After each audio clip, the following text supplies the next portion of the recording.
Assalamualaikum warahmatullahi wabarakatuh. Perkenalkan, nama saya Fitri Rosmayanti dari kelas A Prodi Manajemen dengan NPM 10120900900. Di sini saya akan menjelaskan apa itu keutamaan sedikit angan-angan. Ketahuilah bahwa berkaitan dengan angan-angan ini dalam menghadapi manusia yang memiliki terbagi kepada beberapa tingkatan. Antara mereka ada orang yang berharap dapat hidup abadi di dunia dan menikmatinya untuk selama-lamanya. Allah berfirman dalam surat Al-Baqarah ayat 96, masing-masing mereka ingin diberi umur 1000 tahun. Lalu ada juga orang yang berharap agar dapat hidup sampai lanjut usia maksimal mungkin. Inilah jenis orang yang mencintai dunia. Terhadap golongan ini Rasulullah SAW bersabda, dalam hal kecintaan mencari kesenangan duniawi, seorang tua dan muda kembali, sekalipun tulang lehernya sudah membengkok dimakan usia, kecuali orang yang bertakwa dan jumlah mereka ini sedikit.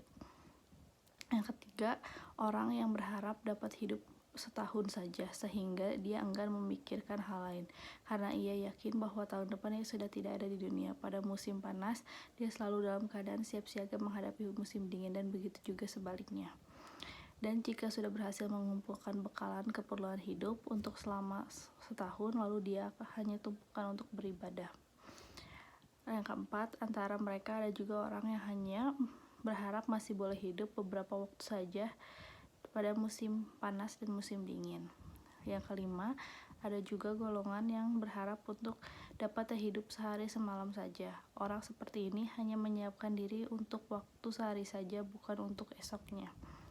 Yang keenam, ada juga orang yang mengira usia tidak lebih dari 1 jam saja, sebagaimana yang disabdakan oleh Nabi SAW. Wahai Abdullah, jika kamu berada pada waktu di pagi hari, jangan kamu berpikir tentang waktu di petang hari. Dan jika kamu berada di waktu petang hari, jangan kamu berpikir waktu di pagi hari. Yang ketujuh, di antara mereka ada pula orang yang merasa yakin bahwa usianya hanya tinggal 1 saat saja. Seperti mana Rasulullah melakukan tayamum, meskipun baginda mampu mendapatkan air tidak lama, sabda baginda, boleh jadi aku tidak sempat mendapatkannya nanti. Dan yang ke-8, antara mereka juga ada yang merasakan kematian sudah berada di depan matanya, bahkan seolah-olah kematian sedang menghampirinya, sehingga ia hanya tinggal menunggu saja. Orang seperti ini yang selalu melakukan sholat seakan-akan itu sholat terakhir baginya. Itulah tingkatan-tingkatan manusia yang berkaitan dengan mengingat mati.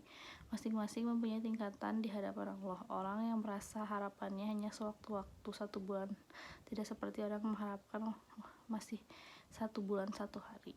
Allah berfirman, barang siapa yang membuat kebaikan walaupun seberat zarah, niscaya dia akan melihat balasannya. Surat Al-Zalzalah ayat 7.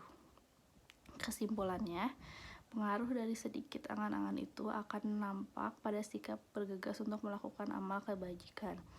Tanda bahwa seseorang memperoleh pertolongan dari Allah ialah ia merasa yakin kematian sudah berada di depan mata, sehingga tidak akan lalai darinya walau hanya sesaat pun.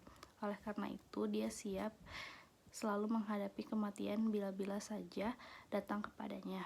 Kalau nyatanya dia dapat bertahan hidup sampai petang hari, dia merasa bersyukur Allah Ta'ala dengan cara makin rajin dan makin taat kepadanya. Dia merasa bahagia karena tidak menyia-nyiakan waktu di siang harinya, sebab dia telah memanfaatkan sebaik mungkin sebagai simpanan bagi dirinya di akhirat nanti. Kemudian dia juga akan berbuat yang sama sampai pagi hari. Demikian seterusnya baginya. Kematian adalah kebahagiaan yang hidup dalam kesempatan untuk menambah amal kebajikan. Sekian dari saya. Wassalamualaikum warahmatullahi wabarakatuh.